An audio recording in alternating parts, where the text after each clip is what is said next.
Hello, in this video, I want to continue the series that I started before, starting to talk about Moten Intellectual Property Protections. In this video, I kind of want to continue where we left off in the last one, starting to transition into talking about how I think policy teams can better respond to a Moten critique or a critique from Moten and Harney on the intellectual properties protection topic, because I do think that the way that policy teams have to respond to Moten on this resolution is definitely different than the way in which they have to respond on other resolutions, and also I think it's definitely different than the way they respond to other arguments from Black Studies. And so I think it's really important to think about the various ways in which you can use specific tools that come from the type of affirmatives that are most likely to be read on this resolution, and how you should kind of be setting your priorities in order to beat this argument, because I think that without like proper kind of like thinking through and strategy preparation for a debate like this, it could end up really hard for you to win a lot of the offense that you want to comfortably, and I think that it could only end up in feeling like a lot of the strategy comes off a lot more generic than it needs to, which I think drowns out the ability for you to weigh some of the more specific offense that I think is really good against Moten generally, and I think could put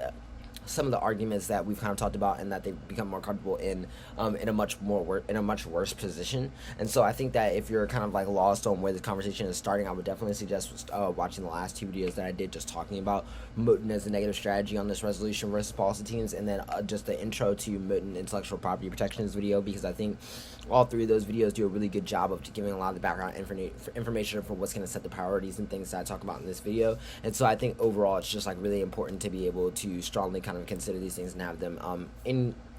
your repertoire, things that you prepare for, whether it's for late out rounds or for that one prelim round that you just want to make sure that you don't lose, etc. It all could be super useful, even if it seems like it's a low probability scenario. So when we first kind of talk about like understanding priorities versus Moten, or understanding priorities versus an argument like this, I think that it's incredibly important to remember that a lot of the arguments that the team is making are strongly connected together, and so a really strong push on what you think are kind of like the central framings for the criticism are like extremely important for how you're really able to put a solid strategy together against Moten. I think that a lot of this stuff kind of starts with your ability to maybe frame out the relationship that they're pushing on the framework debate and use that to indict their overall thesis and relationship to governmentality. I think that a lot of the arguments that like Moten and Harney make are about the reasons why like the forms of governance and the way that we currently understand policy's role in the world is one that attempts to only produce and continually produce violence, because of the way that it attempts to like capture radical alternatives to like policy via like planning, etc. And so I think that a lot of the arguments that you want to make based off of offense from that is ways in which you can basically think of how indicting the kind of basis of the separation between policy and planning and the mutual exclusivity between two as a way to push the idea that that policy isn't like this one just like predetermined violent system, but rather something that's like part and parcel of the way in which we think about various sources of planning and how we're able to like create various different vacuums of how we like change our relationships to the state. And I think overall being able to like push this kind of like central thesis that even if they're right about some of the central kind of structural issues with governmentality or the law, that does not mean that the law itself is kind of like a field that is irreducible to like whole-on rejection. And I think that a lot of the like example debates that you can kind of push in this area of like argumentation helps you like resolve a lot of the things that I think people feel like are usually weak when it comes from that, because I don't think that Moten's like explanation of what the relationship that policy has to blackness or blackness's relationship to the world is completely pessimistic, but I do think it arises some of the same structural conclusions that you definitely want to hold them to when you're trying to figure out how you want to weigh things like the benefits of the plain text versus the affirmative. So let's kind of talk about this in a more like specific context. I think that in the context of the framing debate and how you should be debating the framework debate, I think a lot of the arguments you want to push is not just a question of whether or not you're able to win, that you should weigh the impacts of the affirmative, but also making sure that you're able to weigh against the alternative. I think that although there are a lot of like usually really good alternative explanations for what Moten teams have, as we'll talk about later on, I also think there are really good indicts of the ability for it to scale or resolve the impact that you're going for at the same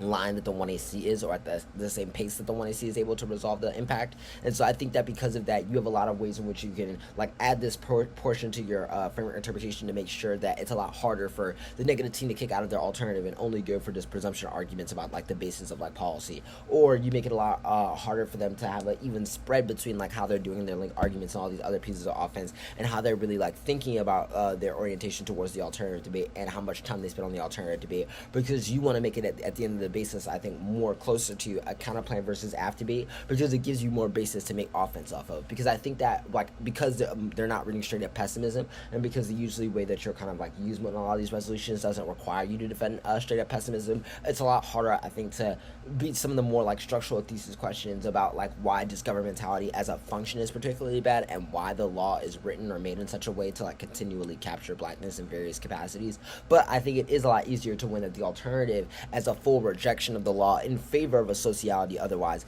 makes it impossible for us to like maintain like our relationship to the world in such a way that's like sustainable, that stops people from going extinct. And I think that specifically on the intellectual property protections topic, a lot of the arguments that you can make on the basis of framing is that having deep conversations about intellectual property protections sets the standard for like the way in which we're able to go and do study, and the radical kind of like access or access to the type of radical alternatives or methodologies that planning has, and that doing so through the ability to debate about intellectual property protections allows us to basically create the possibility of a different way of study. This could look like whether it's like something that abolishes intellectual property protections in a certain place, or if it's one thing that says like intellectual property protections is something that for a particular country in the WTO sets up a debt and credit relationship between them and the world, and the refusal of intellectual property protections as like that embracement of bad debt. I feel like all could be like places in which like really interesting policy affirmatives have softer left turns to like how they're able to like win based off of this framing argument, and then making arguments that the alternatives to the plan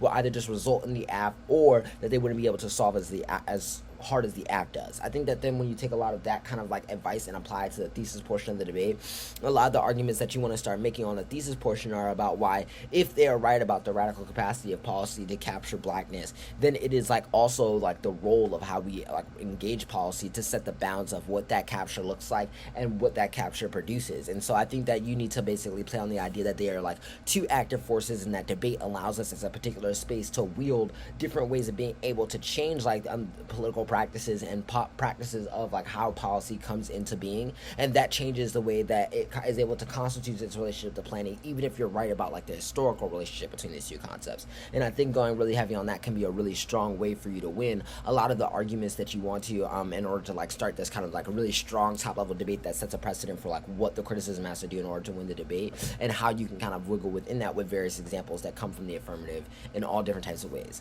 Hopefully this video was helpful, and hopefully tune into the next video that I have talking about how policy teams should respond to Moten and Harney arguments on the intellectual property protections topic. And yeah, thanks for tuning in.